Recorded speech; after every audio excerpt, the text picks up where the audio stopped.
உறவுகளை மற்றும் ஒரு வணக்கம் தான நிகழ்ச்சி மூலமாக இணைந்திருப்பதில் மிகவும் மகிழ்ச்சியாக இருக்கிறது. குறிப்பாகவே தாயகத்தில் இருக்கக்கூடிய பல்வேறுபட்ட இடங்களையும் விடயங்களையும் தொகுத்து வழங்கிக் கொண்டிருக்கின்றோம். அந்த வகையிலே இன்றைய தினமும் ஒரு சிறப்பான இடத்துக்குத்தான் உங்களை அழைத்து வந்திருக்கின்றோம். யாழ்ப்பாண நகரிலிருந்து அண்ணளவாக 15 கிலோமீட்டர் தொலைவில் அமைந்திருக்கக்கூடிய கட்டுவன் பகுதிக்கு தான் உங்களை அழைத்து வந்திருக்கின்றோம். குறிப்பாக யாழ்ப்பாண மாவட்டத்திலே தெல்லிப்பளை கிராம சேவகர் பிரிவிலே அமைந்திருக்கக்கூடிய J238 பிரதேச செயலாளர் பிரிவை கொண்டிருக்கக்கூடியதாக இருக்கக்கூடிய கட்டுவன் பகுதிக்கு தான் இன்றைய தினம் உங்களை அழைத்து வந்திருக்கின்றோம்.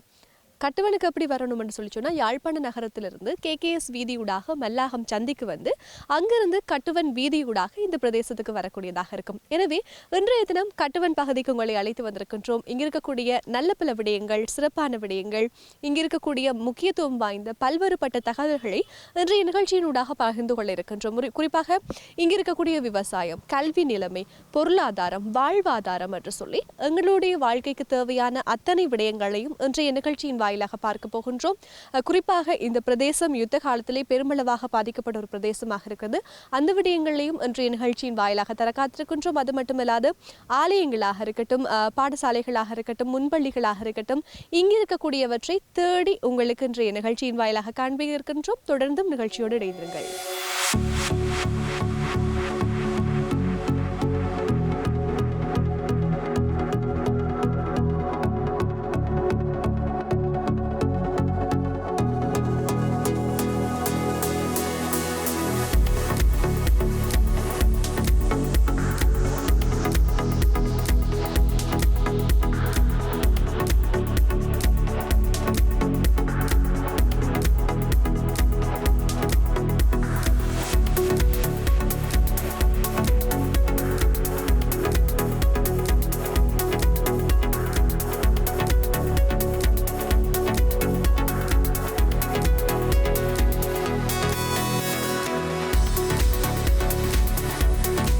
இந்த கிராமம் கல் தோன்றி மண் தோன்றா காலத்தின் முன்தோன்றிய முதல் குடி மக்கள் அனைவரும் எங்களுடைய மூதாதையரெல்லாம் வாழ்ந்த ஒரு மண்.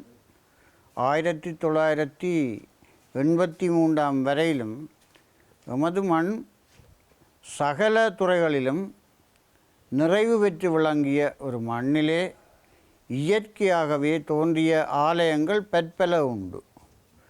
அதனுடைய வரலாறு எல்லாம் இன்றைக்கு 300 ஆண்டுகளுக்கு முன்னம் இந்த மண்ணிலே வாழ்ந்த வரகவி விஸ்வநாத புலவர் என்பவரால் பாடப்பெற்ற அலவத்தை வீரபத்திரர் மீது பாடிய வசந்தன் நாடக பாடலிலே அனைத்தும் அடங்கியிருக்கின்றது.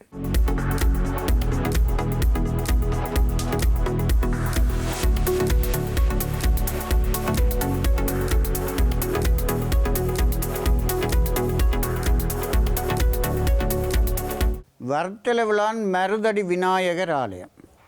இந்த ஆலயம் இயற்கை எழில் சூழ பசுமை நிறைந்த ஒரு மண்ணிலே மேற்கு பக்கத்திலே குளம் அமைந்து அதற்கு கிழக்கே இந்த ஆலயம் இயற்கையாக மருதமர அடியிலே தோன்றிய ஒரு ஆலயம்தான் இந்த மருதடி விநாயகர் ஆலயம்.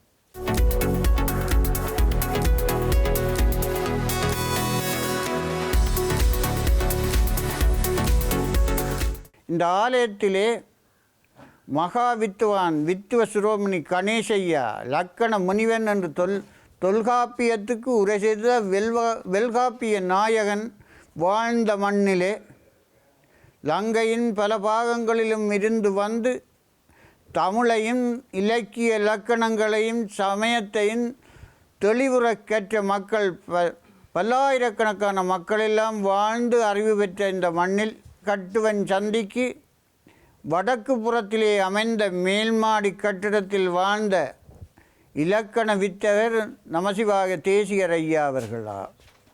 அந்த ஐயாவினுடைய அறிவும் இலக்கண வித்தகரின் அறிவும் அகில உலகமும் அறியும்.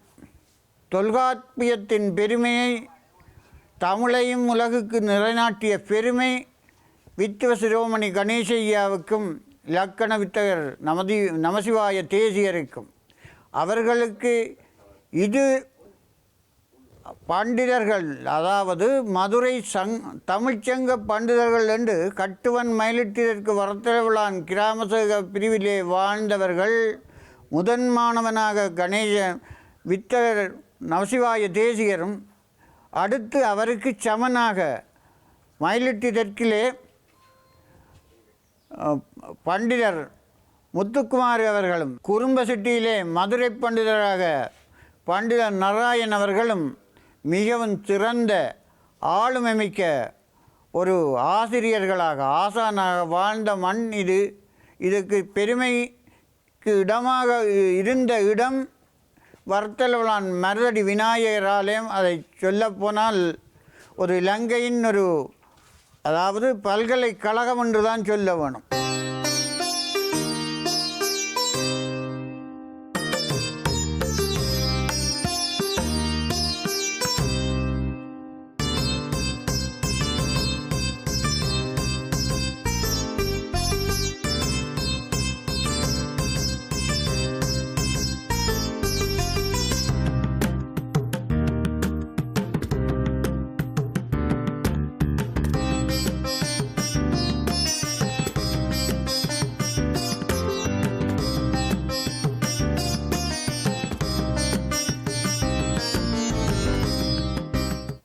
கரண்டக குலப்பதியிலே மூர்த்தி தலம் தீர்த்தம் மூன்றும் ஒருங்கே அமைந்த ஆலயம்தான் கட்டுவன் ஐயனார் ஆலயம். அது தொன்மை வாய்ந்த ஆலயம். இந்த ஆலயங்களின் ஆரம்பமே தெரியாது. இயற்கை எழில் சூழ்ந்த ஆலயத்திலே ஒரு ஐயப்பன் ஆலயமும் கட்டப்பெற்று இந்தியாவிலே சபரிமலைக்கு சமனான ஒரு ஆலயம் லங்கையிலே முதலாவது சபரிமலை ஐயப்பன் என்றால் அது கட்டுவன் சபரிகிரி ஐயப்பா ஆலயம்.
மயிலிட்டிற்கு தென்மயிலையிலே விஸ்வநாத புலவரால் பாடப்பெற்ற, அதாவது வரலாற்று மிக்க ஒரு ஆலயம் அலவத்தை வீரபத்திரர், பத்திரகாளி சமேத வீரபத்திரருடைய ஆலயம். அந்த ஆலயத்தின் தொன்மை, இந்த ஆலயங்களினுடைய தொன்மைகள் சொல்லவும் முடியாது, அது சொல்லிலும் அடங்காது. சைவமும் தமிழும் தழைத்தோங்கும் வாழ்ந்த இந்த மண் 1983 ஆண்டு வரையும் ஒரு தன்னிறைவு பெற்ற கிராமமாக, எதிலும் அதாவது கல்வி, கலாச்சாரம், பொருளாதாரம், சமயம் எதிலும் முன்னிக்கின்ற ஒரு கிராமமாகத்தான் நமது கட்டுவன் கிராமம் விளங்கினது. ஆனால் யுத்தம், விதிகட்ட தமிழனுடைய கதிகட்ட நிலையாலே இவ்வளவையும் இயற்கை அளித்தது மட்டுமில்லை, செயற்கையாகவே அளிக்கப்பட்டது. இனி இந்த கிராமம் எப்போ முன்னேறும் என்றது மக்களுக்கும் தெரியாது, ஆனால் இறைவனுக்கு தெரியும்.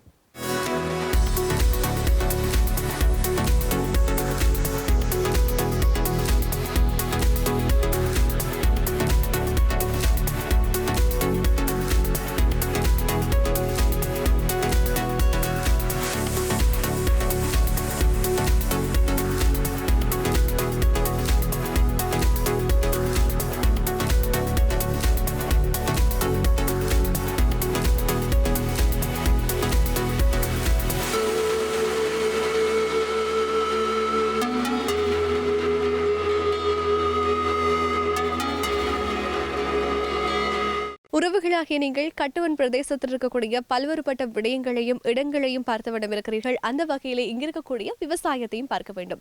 விவசாயம் என்று பார்க்க இங்கு தோட்ட தொழில் அதிகமாக இடம்பெறுகிறது. அதுக்கு காரணம் இங்க இருக்கக்கூடிய வளமான மண். செம்மண் எந்த தோட்ட தொழிலுக்கும் உகந்ததாக இருக்கும். எனவே இங்கே தோட்ட தொழில்கள் அதிகமாக இடம்பெறுகிறது. குறிப்பாக பழ பயிற்சிகையே அதிகமாக இடம்பெறுகிறது. அதிலும் பார்த்தீர்கள் என்று சொல்லி சொன்னால் வாழை உற்பத்தியாக இருக்கட்டும் அல்லது பப்பாசி உற்பத்தியாக இருக்கட்டும், இப்படி பழ பயிற்சிகைகள் அதிகமாக இடம்பெறுகிறது. அது மட்டுமல்லாது வெங்காய உற்பத்தியும் இங்கே சிறப்பான முறையில் இடம்பெற்றுக் கொண்டிருக்கிறது. எனவே இதற்கு இந்த மண் உகந்ததாக இருக்கிறதால இங்கே தோட்ட தொழில்கள் அதிகமாக இடம்பெறுகிறது. குறிப்பாக பார்த்தீர்கள் என்று சொல்லி சொன்னால் இந்த காலகட்டத்தை பொறுத்தமட்டிலே இடம்பெற்றிருக்கக்கூடிய மழை, அதாவது பெய்திருக்கக்கூடிய மழை மூலமாக இவர்கள் நட்டு வைத்திருக்கக்கூடிய பயிர்கள் எல்லாம் அழுகிய நிலையில் காணப்படுகிறது. அதன் மூலமாக இவர்கள் பெருமளவான நட்டத்தை எதிர்நோக்கி இருக்கக்கூடியதாக இருக்கிறது. இப்ப பாத்தீங்கன்னு சொல்லி சொன்னா வெங்காயத்தின் விலை அதிக உச்சமாக இருக்கிறது. வெங்காயம் வைத்திருப்பவர்கள் கூட பெருமதி வாய்ந்தவர்கள் அல்லது பணக்காரர் என்று சொல்லக்கூடிய அளவுக்கு வெங்காயத்தினுடைய விலை அதிகரித்துக் கொண்டிருக்கிறது. அந்த நேரத்தில் பாத்தீங்கன்னா மழை இந்த அவர்களுடைய பயிர்களை எல்லாம் நாசம் செய்து விட்டது. அதன் மூலமாக இவர்களுக்கு பெருமளவான நட்டங்கள் ஏற்பட்டிருக்கக்கூடியதையும் எங்களால் அறியக்கூடியதாக இருக்கிறது. எனவே இந்த பிரதேசத்தை பொறுத்த மட்டிலே விவசாயம் என்று சொல்லக்கூடிய தோட்ட தொழில் மிக முக்கியமாக இருக்குது. அது சார்ந்த விடயங்களையும் தகவல்களையும் நிகழ்ச்சியோடு பார்க்க இருக்கின்றோம். தொடர்ந்தும் நிகழ்ச்சியோடு இணைந்திருங்கள்.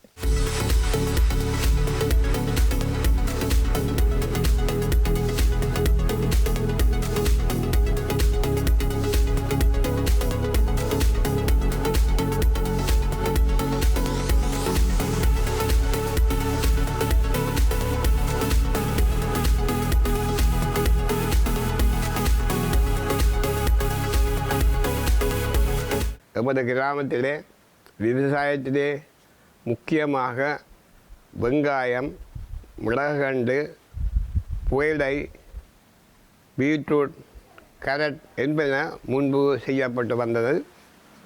தற்பொழுது வெங்காயம், புயலக்கண்டு, கேரட் இவ்வளவும் கொஞ்சம் குறுகிய பயிர்தான் இப்போ செய்யப்பட்டு வருகிறது. மேலும் வாழை இனம், வெளிநாட்டில் இருக்கிற கட்டை இனம் வாழை, கப்பல், இதழை, கதலி என்பனவும் உற்பத்தியாகி வருகின்றது. இந்த நிலையிலே விவசாயிகள் மிகவும் கஷ்டப்பட்ட நிலையிலே தான் ஜீவித்து வருகிறார்கள். மேலும் இந்த விவசாயிகளுக்கு ஊக்குவிக்கக்கூடிய வருவாய்கள் மிகவும் குறைவு.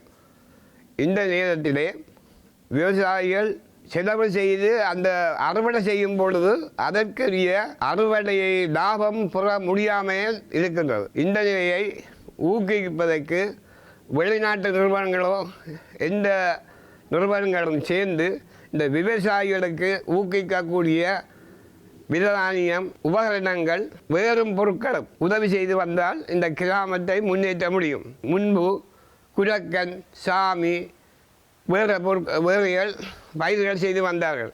தற்பொழுது இப்போ செய்ய முடியவில்லை.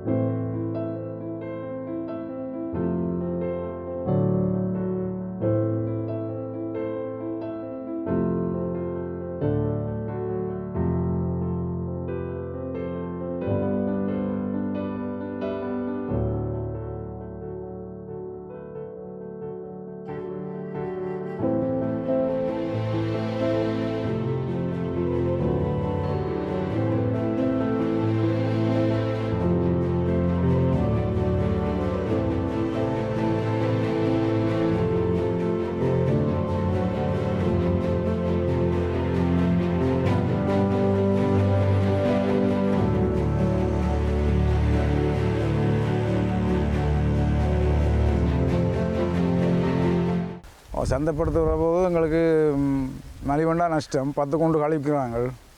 10 குண்டு கழிவு சந்தை காசு 1050 ரூபா.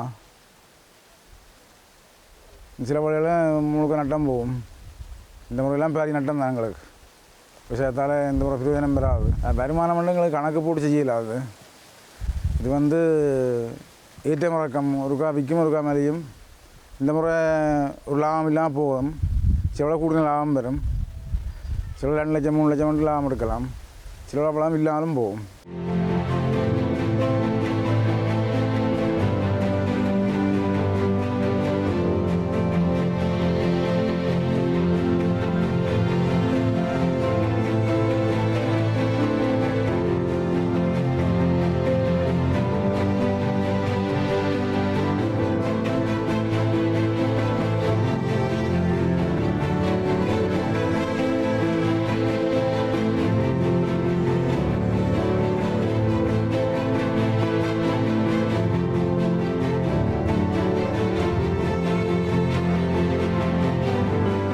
உறவுகளாகிய நீங்கள் கட்டுவன் பிரதேசத்தில் இருக்கக்கூடிய இடங்களையும் விடயங்களையும் பார்த்த வண்ணம் இருக்கிறீர்கள். அந்த வகையிலே இங்கு குறிப்பிட்டு சொல்லக்கூடிய ஒரு முக்கியமான விடயம் என்னென்று பார்த்தீங்கன்னு சொல்லி சொன்னால், இந்த பிரதேசம் யுத்த காலத்திலே பெருமளவாக பாதிக்கப்பட்ட ஒரு பிரதேசமாக இருக்கிறது. அதிலும் குறிப்பாக 90ஆம் ஆண்டு இடம்பெற்ற யுத்தம் காரணமாக இங்கு இருக்கக்கூடிய நிறைய மக்கள் வேறு இடங்களுக்கு இடம்பெயர்ந்து செல்லக்கூடிய ஒரு நிலை ஏற்பட்டிருந்தது. காலப்போக்கிலே இப்ப தற்காலத்தை பொறுத்த மட்டிலே யுத்தம் எல்லாம் முடிவடைந்த பிற்பாடு இந்த பிரதேசத்துக்கு சில மக்கள் மீள்குடியேற்றப்பட்டிருக்கிறார்கள். மீள்குடியேறி தங்களுடைய இடங்களுக்கு வந்திருக்கிறார்கள். அப்படி இந்த பிரதேசத்தை பொறுத்த மட்டிலே நிறைய இடங்களாக இருக்கட்டும், வீடுகளாக இருக்கட்டும், யுத்த காலத்தின் போது சேதம் அடைந்திருக்கக்கூடியதாக இருக்கிறது. இப்ப பாத்தீங்கன்னா தெரியும், இன்னும் சில காணிகள் விடுவிக்கப்படாத ஒரு நிலையிலே இராணுவத்தினுடைய கட்டுப்பாட்டுக்குள்ளே இருப்பதையும் நிகழ்ச்சியின் வாயிலாக உங்களுக்கு முடிந்தவரை காண்பித்துக் கொண்டிருக்கின்றோம். எனவே இந்த பிரதேசத்தில் இருக்கக்கூடிய நிறைகள், குறைகள், வளங்கள் எல்லாவற்றையும் எடுத்து எம்ப காத்திருக்கின்றோம். தொடர்ந்தும் நிகழ்ச்சியோடு இணைந்திருங்கள்.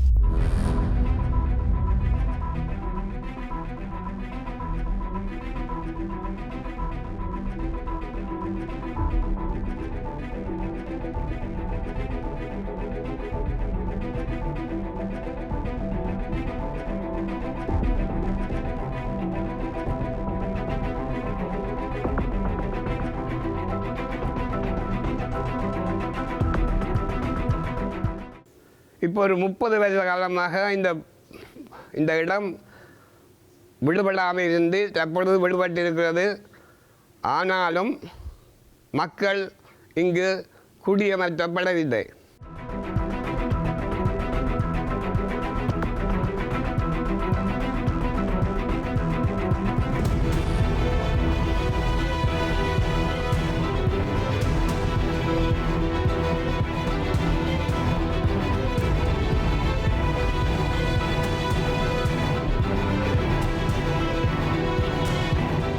இந்த கிராமம் தொன்மை வாய்ந்த கிராமம்.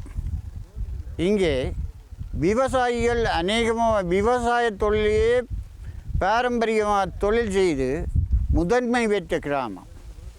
இந்த கிராமத்திலே கல்வி கற்ற அறிஞர்கள் பலர் வாழ்ந்தவர்கள். அதாவது இதுக்கு இந்த நான் பேசுகிற இடத்துக்கு நேரே இருக்கின்ற அந்த மேல்மாடி கட்டிடம் இலக்கண வித்தகர் என்று சொல்லப்படுகின்ற நமசிவாய தேசிகர் வித்துவ சிரோமணி கணேசையா வர்த்தலவிழானிலே வாழ்ந்த அவருடைய ஒரு முதன் மாணாக்கன். ஐயாவினுடைய தலைமையிலே இங்கே 10 சங்கங்கள் நீண்ட காலமாக கிட்டத்தட்ட 30 வருடங்களுக்கு தலைமை செய்த ஒரு மண். இந்த மண்ணின் பெருமையை சொல்லவும் முடியாது, சொல்லி முடிக்கவும் முடியாது. அப்படிப்பட்ட கிராமம் ஒரு தன்னிறைவு பெற்ற கிராமமாக 1990ஆம் ஆண்டு வரையிலும் இருந்த மண் 87ஆம் ஆண்டு ஆரம்பிக்கப்பட்ட யுத்தத்தின் காரணமாக, அதாவது 83ஆம் ஆண்டு ஆரம்பிக்கப்பட்ட யுத்தத்தின் காரணமாக படிப்படியாக இந்த மண்ணை விட்டு இந்த மக்கள் எல்லோரும் விலகுகின்ற ஒரு காலம் ஏற்பட்டது.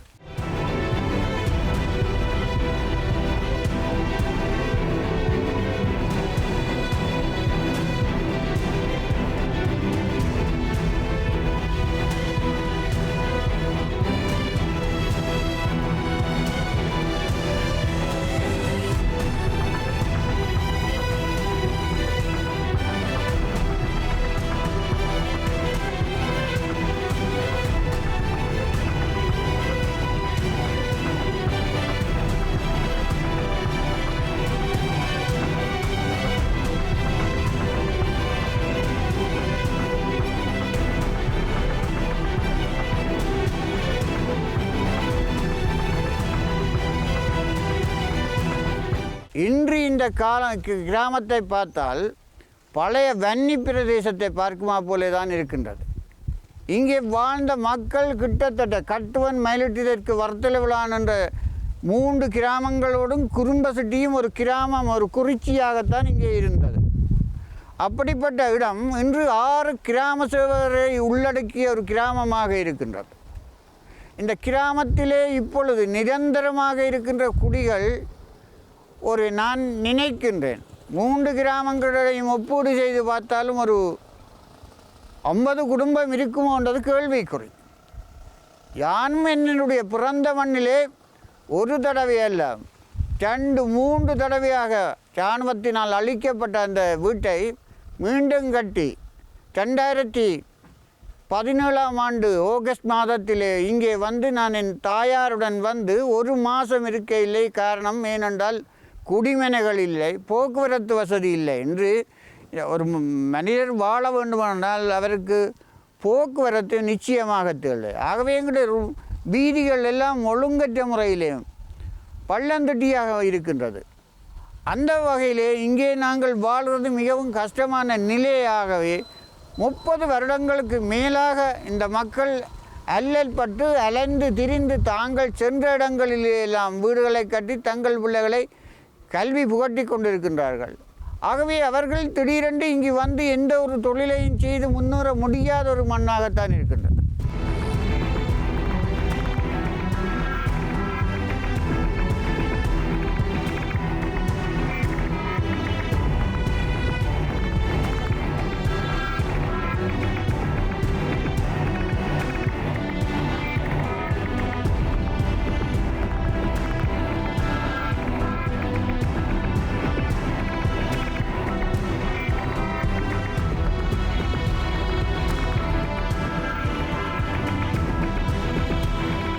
உறவுகளாக நீங்கள் கட்டுவன் பிரதேசத்தினுடைய வளங்களை எல்லாம் பார்த்த வண்ணம் இருக்கிறீர்கள். இங்கும் சில குறைகள் இருந்து கொண்டுதான் இருக்கிறது. பொதுவாகவே எல்லா இடங்களிலும் இருக்கக்கூடிய பிரச்சனை வந்து இந்த பிரதேசத்திலும் இருக்கின்றது. அதிலும் பார்த்தீங்கன்னு சொல்லிட்டுனா வீதி பிரச்சனை மிக பிரதான ஒன்றாக இந்த பிரதேசத்து மக்களால் கூறி அறியக்கூடியதாக இருக்கிறது.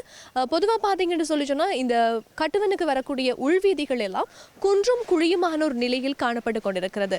இங்கே போக்குவரத்தை மேற்கொள்ளக்கூடிய அனைவரும் வந்து பெருமளவான சிரமங்களை எதிர்நோக்கக்கூடியதாக இருக்கிறதாக அவர்கள் கூறி அறியக்கூடியதாக இருக்கிறது. பார்த்தீங்கன்னா சொல்லிச்சுன்னா வெள்ள காலத்தில் வந்து அதிகளவான நீர் வந்து தேங்கி நிற்கக்கூடிய ஒரு குன்றும் குழியுமான ஒரு வீதியாக இந்த வீதி காட்சி அளித்துக் கொண்டிருக்கிறது. எனவே இந்த வீதியையும் உரிய அதிகாரிகள் கவனத்தில் எடுத்து இதையும் சீர்நிலைக்கு கொண்டு வருமாறு நிகழ்ச்சியின் வாயிலாக நாங்களும் கேட்டுக்கொள்கின்றோம். உரிய அதிகாரிகளுக்கு இதனை தெரிவுபடுத்துகின்றோம். எனவே தொடர்ந்து இணைந்திருங்கள். எதிர்சார்ந்த விடயங்களையும் நிகழ்ச்சியூடாக பார்க்க இருக்கின்றோம்.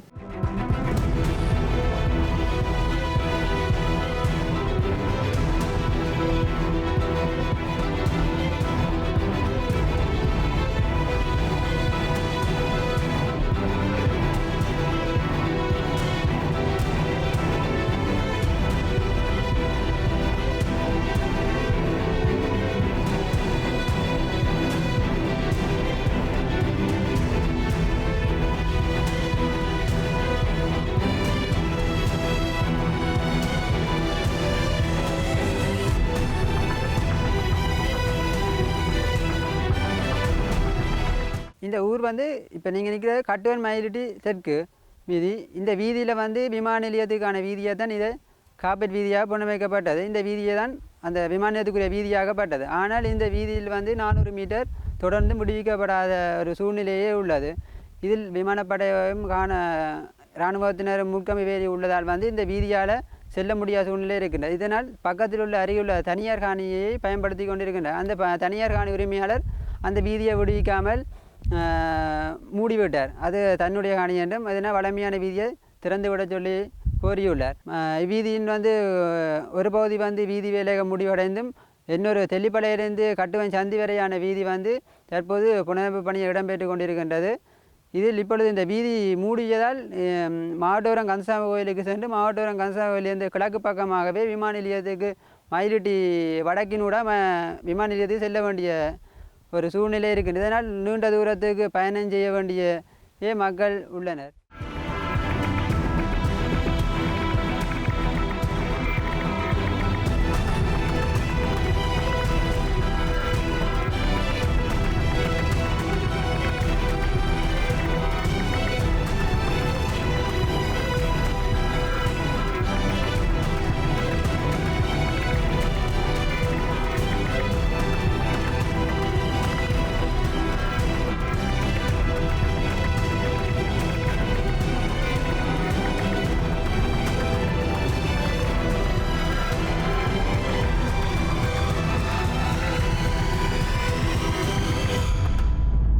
ஒரு காலத்திலே இயலிசை நாடகம் முத்தமிழுக்கும் சிறந்த ஒரு மண்ணாக இருந்தது இந்த கட்டுவன் மண். அது கட்டுவன் மயிலிட்டிற்கு வரத்தளவிலான் குறும்ப சிட்டி என்று குறிச்சிகளை சொல்லலாமே தவிர யாருக்கும் கட்டுவன் என்ற சொன்னால்தான் இடம் தெரியும். உலகத்திலே இருக்கிற யாரை கேட்டாலும் கட்டுவன் என்று சொன்னால் அவருக்கு தெரியும். இது தெல்லிப்பளைக்கு அடுத்தது கட்டுவன், அல்லது மல்லாகத்துக்கு அடுத்த இடம் கட்டுவன், அல்ல வசாவளனுக்கு இது ஒரு மத்தியாக, அதாவது மல்லாகம், தெல்லிப்பளை, வசாவளான், ஏழாலை இதுகளுக்கெல்லாம் மத்தியாக இருப்பது இந்த கட்டுவன் சந்தி. இந்த இடத்தை கட்டுவன் சந்தி, முச்சந்தி என்று சொல்லுவார்கள். இந்த சந்தியிலே பலவிதமான கடைகள் இருந்தது. அதாவது கூட்டுறவுச் சங்கம். இந்த கூட்டுறவுச் சங்கம் 1948ஆம் ஆண்டிலே எங்களுடைய தேசவிதா என்று சொல்லப்படுகின்ற DS சினநாயக்கா வந்து திறந்து வைத்த ஒரு சங்கம். முதலாவது சங்கம் வடபகுதியிலே என்றால் அது கட்டுவனிலே தான். இந்த கூட்டுறவுச் சங்கம், கூட்டுறவு பண்டகசாலை, விளைபொருள் உற்பத்தி சங்கம்.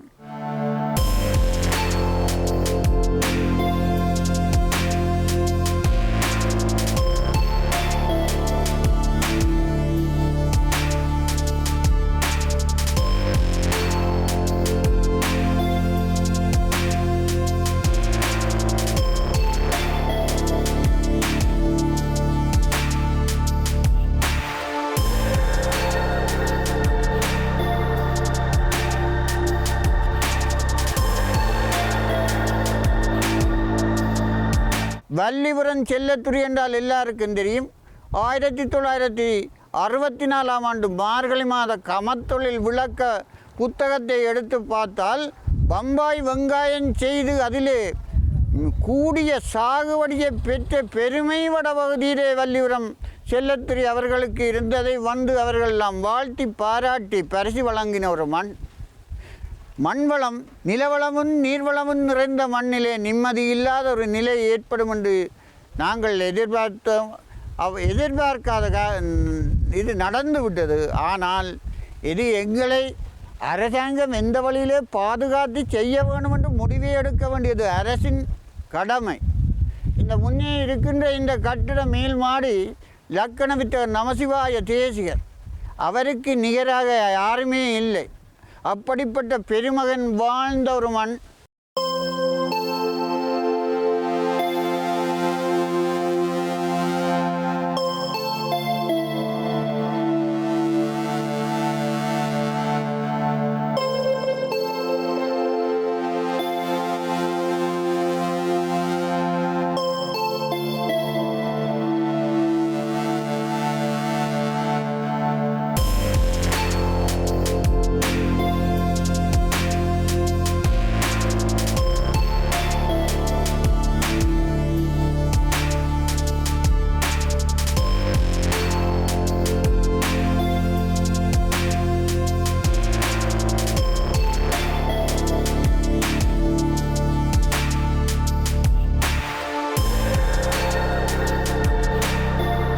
மருதடி விநாயகர் பெருமான் இருக்கின்றார் சோலைகள் நிறைந்த இடத்திலே.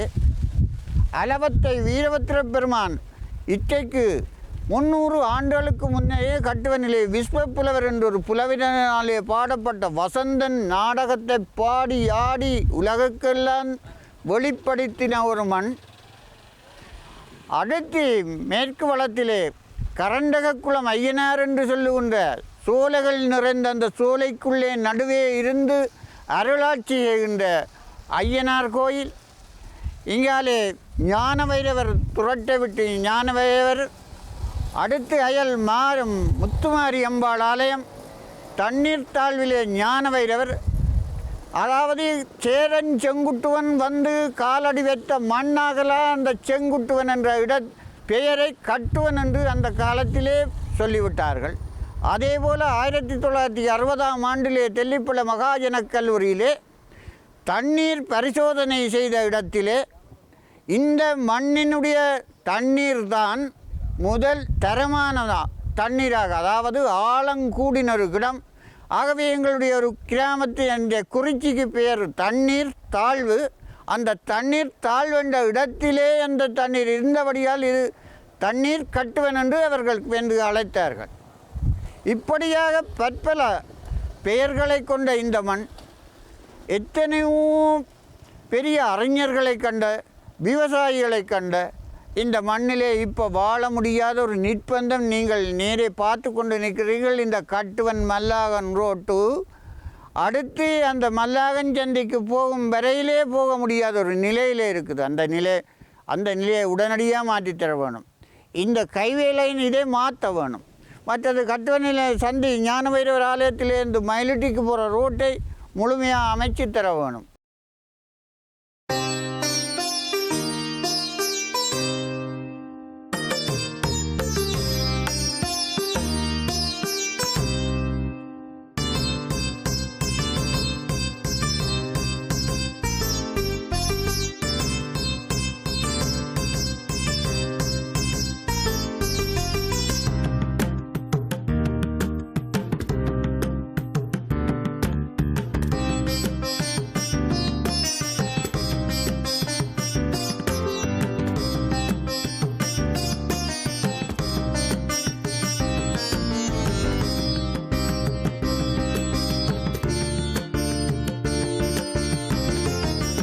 சுகாதார வசதிக்காக இந்த கட்டுவன் சந்தியிலே ஒரு ஆஸ்பத்திரி இருந்தது.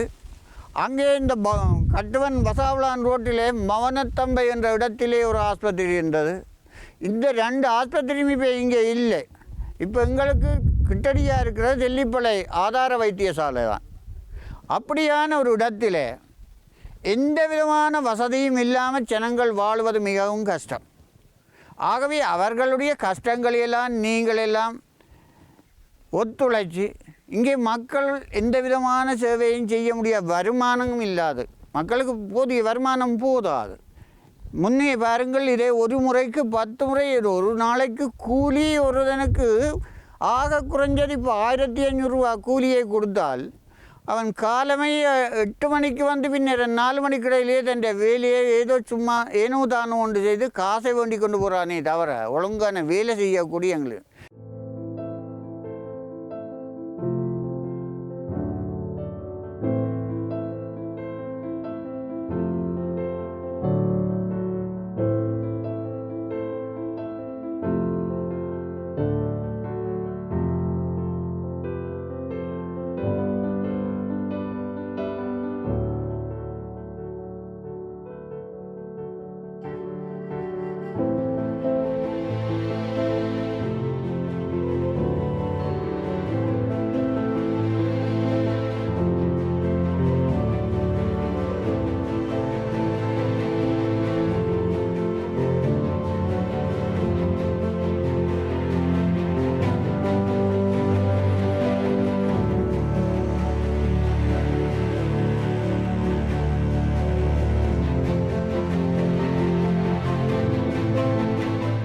இந்த சந்தையிலே ஒரு காலத்திலே எல்லாம் நாங்கள் சூழ நின்று இதிலே பக்கத்திலே சைக்கிள் கடை இருந்தது, பக்கத்திலே கோஆப்ரேட்டிவ் ஸ்டோர்ஸ் மற்றது தனியார் கடைகள் எல்லாம் தேவையான பொருட்களை எங்களோட கிராமத்திலே வேண்டி அனுபவிக்கக்கூடிய காலம் இருந்த காலம் விட்டு இன்றைக்கு சைக்கிள் காற்று போவிட்டால் நாங்கள் தெல்லிப்பளைக்கு அல்லது மல்லாகத்துக்கு போகணும். கிட்டத்தட்ட 2 மைலுக்கு சைக்கிளை உருட்டி கொண்டு போய் விட்டு ஒரு காலம் வந்துவிட்டு.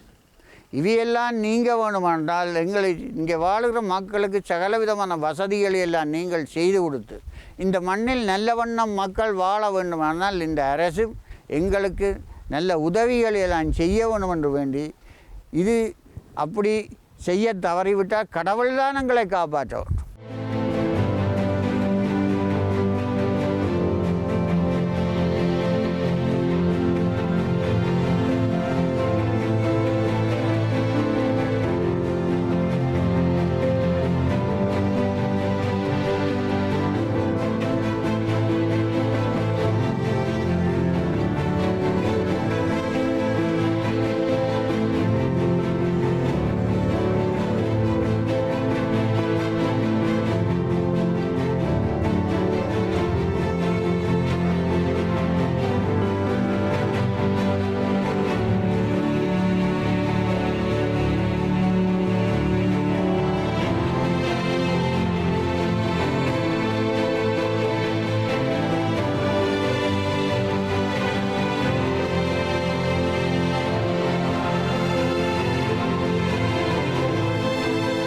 உலக தமிழருக்கோர் உறவு பாலமாக இருக்கக்கூடிய ஐபிசி தமிழின் வணக்கம் தான் இன்றைய தினம் யாழ்ப்பாண மாவட்டத்தில் அமைந்திருக்கக்கூடிய கட்டுவன் பகுதிக்கு தான் அழைத்து வந்திருந்தது. குறிப்பாக யாழ்ப்பாண நகரத்திலிருந்து 15 கிலோமீட்டர் தொலைவில் அமைந்திருக்கக்கூடிய கட்டுவனை பொறுத்தமட்டிலே 2 கிலோமீட்டர் சதுர பரப்பளவை கொண்டதாக இந்த கிராமம் அல்லது இந்த பிரதேசம் உள்ளடங்கப்பட்டிருக்கிறது. இங்க இருக்கக்கூடிய விவசாயமாக இருக்கட்டும் அல்லது முக்கியமான நிறைய விடயங்களை இன்றைய நிகழ்ச்சியின் வாயிலாக உங்களுக்கு வெளிப்படுத்தியிருந்தோம். குறிப்பாகவே இந்த பிரதேசத்தை பொறுத்தமட்டிலே கல்வி நடவடிக்கைகள் என்று சொல்லியிருக்க முன்பள்ளி ஒன்று இருக்கின்றது. இங்க இருக்கக்கூடிய மாணவர்கள் மாணவிகள் வெளியிடங்களுக்கு சென்று தங்களுடைய கற்றல் கற்பித்தல் செயற்பாடுகளை மேற்கொள்கிறார்கள். ஏனென்றால் இவ்வளவு நாளும் இந்த பகுதியிலே பாடசாலை இல்லாத ஒரு நிலைமை காணப்பட்டது. இப்போதுதான் ஒரு பாடசாலை கட்டி கொண்டிருக்கிறார்கள். இன்னும் அது முடிவடையாத நிலைமை காணப்படுகிறது. அது மட்டுமல்லாது கட்டுவன் பிரதேசத்தை பொறுத்த மட்டிலே பெருமளவாக இந்து மதத்தவர்கள் அதிகமாக காணப்படுகிறார்கள். எனவே இங்கிருக்கக்கூடிய இந்து ஆலயங்கள் மிகவும் தொன்மை வாய்ந்த ஆலயங்களாக இருக்கிறது. அவற்றையும் இன்றைய நிகழ்ச்சியின் வாயிலாக காண்பித்துக் கொண்டிருக்கின்றோம். இதை விடுத்து இந்த பிரதேசத்தை பொறுத்த மட்டிலே வீதிகளை சொல்ல வேண்டும் என்று சொன்னால் மிக பிரதான பிரச்சனையை எதிர்நோக்கிக் கொள்ளக்கூடிய வீதிகளும் இருக்கிறது. குன்றும் குழியுமான வீதிகள், அதற்குள்ளாலே போக்குவரத்தை மேற்கொள்வது என்பது மிக மிக கடினமான ஒரு விடயமாக இருந்து கொண்டிருக்கிறது. இப்ப மழை காலம் என்று சொல்லியிருக்க மழை காலத்துல இன்னும் அதிகமான பிரச்சனைகளை எதிர்நோக்கக்கூடியதாக இந்த வீதிகள் காணப்படுகிறது. இதை விடுத்து பாத்தீங்கன்னு சொல்லி சொன்னா 90ஆம் ஆண்டு பிரச்சனை காலகட்டத்துல மிகவும் பாதிக்கப்பட்ட இடங்கள்ல இந்த பிரதேசம் இருக்கிறது. அதுலயும் ஒரு குறிப்பிட்ட எல்லைக்கு அங்கால போயிச்சுன்னா அங்கால போக இயலாது. ஆனா இதங்களுடைய தமிழர்களுடைய காணியாக இருக்கிறது. அதை இத்தவரைக்கும் இராணுவத்தினர் விடுவிக்காத ஒரு நிலைமை காணப்படுகிறது. பாதி காணிகளை விடுவித்து விட்டார்கள். இன்னும் இருக்கக்கூடிய மீதி காணிகளை எப்போது விடுவிப்பார்கள் என்று சொல்லி நிறைய மக்கள் ஏங்கிக் கொண்டிருக்கிறார்கள். எனவே இன்றைய நிகழ்ச்சியின் வாயிலாக நிறைய விஷயங்களை பார்த்திருந்தோம். எல்லாமே உங்களுக்கு நன்மையாகவும் பிரயோசனமாகவும் இருந்திருக்கும் என்ற நம்பிக்கையோடு மீண்டும் மற்றொரு வணக்கம் தான் நிகழ்ச்சியில் உங்களை சந்திக்கும் வரை உங்களிடமிருந்து அன்பு வணக்கம் கூறி விடைபெற்றுக் கொள்ளும் நாங்கள் ஒலிப்பதிவில் இணைந்து கொண்ட ரெமிஜியஸ் ஆனந்தன் ரஜிந்தனோடு விடைபெற்றுக் கொள்ளும் நான் என்று உங்கள் அன்பின் கிருஷிகா. நன்றி, வணக்கம் நேயர்களே.